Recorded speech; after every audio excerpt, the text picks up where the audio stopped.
for Meghalaya. Menteri Rangba Kajala, Conrad Sangma, Hinekasngi, Ulaong, Bakasorkar, Kansa Tokit, Habayade, Bakajinkan Not Hiet, Bapenan Kambakla, Yakikali, the Uwe Uhe Pulit.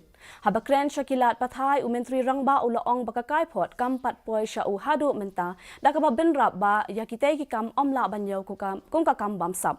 Ulaong Ru Bakila Bandon Ki A Hangni Hangtai, Bakasorkar, Kansa Kmi, Batokit, Halor, Kani. See, number one, the report was not submitted at that point in time. The report has been submitted, I'm told, just last night, or is going to be submitted this morning. And number two, from the preliminary inputs that we have seen, that vehicles were procured, and it was done from the GEM portal, and it was purchased as per the procedures and norms that are laid down. So I don't see where this word scam has to come in. It's just becoming like using fancy words. They try to, change the narrative of the whole thing. It doesn't work that way. Go with the facts. Yes, there could have been some issue about allotments.